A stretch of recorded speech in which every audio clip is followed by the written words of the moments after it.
I hate reading.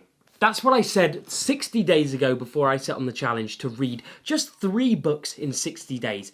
It sounds easy, but it really wasn't that easy. It took a lot of convincing and a lot of time, but after doing some research online, I found 3 books: The Psychology of Money, Atomic Habits, and How to Win Friends and Influence People. And we'll chuck in one that I'm currently reading, Think and Grow Rich, which I'm halfway through, and it's pretty unbelievable. Probably one of my best so far, so I recommend this one. So, how did I convince myself to buy these books and actually read and absorb the information and learn from them? Well, let's take it back to the start. The Psychology of Money was the first book that I read. Now, I was recommended this book by TikTok, so thank you, TikTok. If it weren't for you, I probably wouldn't have got into reading, but this book changed everything. First of all, I found it easier buying these books as physical, as it will motivate me to actually read these things because I've spent money on it. Rather than just going online, it's easy to just look on the internet, read them for free. You will not stay disciplined to that, so I bought it. Anyway, I bought this book and I just set myself the goal, 20 days for each book, and I would read just 1 chapter a day. But I thought that's a small goal which I can hit every day. It's not too much to ask for. It's not like read a whole book in a day, because I just wouldn't do that. And one thing that really helped me was finding books that had very small chapters. Now this changed everything because I could just read 7-8 pages a night, absorb the information and learn from it. And that is the reason why I ended up actually buying these books in the first place. Now, I think the reason why I enjoyed this book so much is because it taught me lessons that I actually needed to hear.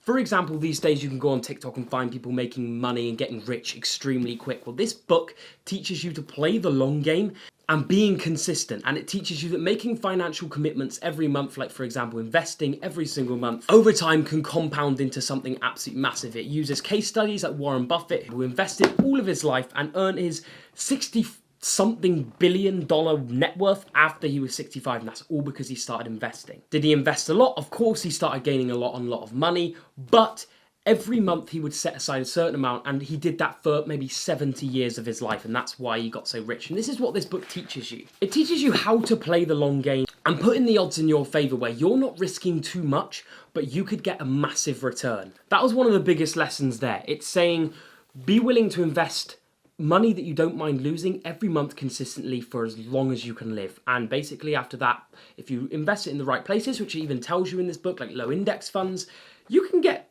pretty wealthy. It also humbles these pretty big ego people that you might see online and basically says, you know, the reason why you want money is to buy freedom, to be able to travel when you want, do what you want. And the main principle is these materialistic things don't really matter. The things that matter is that you can do what you want when you want. This one was amazing if you're looking to get started with books or just finance in general. It's very user-friendly. Now the next one, which we all know, is Atomic Habits. Now this has been a bestseller on Amazon for so long. I wasn't too sure about the topic at first, but actually it's really good. It kind of teaches you to do less, but stay consistent and get in a habit. Build that habit by doing less, which is so good in this generation of work hard, do this all the time, do this all the time.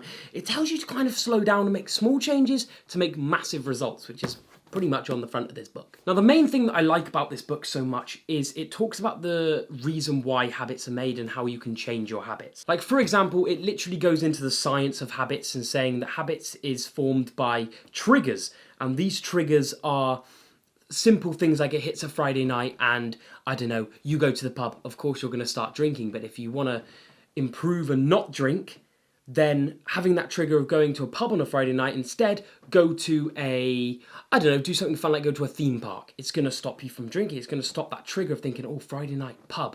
You associate Friday night with doing something fun with your wife or something, or with your friends, instead of going to the pub and drinking.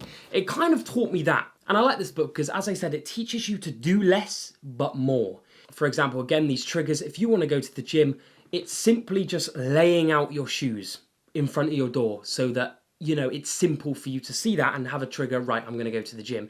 It's simple things like that about how you can build and replace a habit. I don't want to give too much away, but I really do recommend that you give this book a read. It gets a little bit repetitive, I can't lie. If I'm honest, I thought this was a bit repetitive, but still read the book, of course. Overall, it's very good, and I do like how it kind of talks in the long term as well. So it's saying, for example, making small changes every single day will bring great results. Like, even doing simple things that you might not think are simple, like 1% every day, and it will build up to become absolutely massive in the future, whether that's lifting weights, going to the gym and walking out, then going to the gym and lifting something, then walking out, which just helps you develop that habit.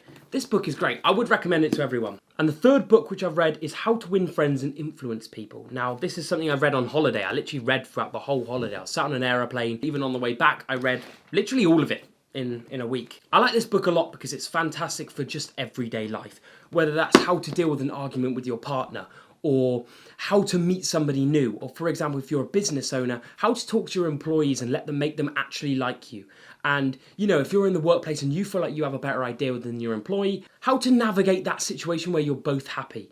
And it's really, really good. The main principle is basically to put other people before yourself. If you want to meet new people, talk about what they're interested in rather than what you're interested in. Stop talking about yourself. Take interest in other people and they will take a lot more interest in you, and it uses loads of case studies.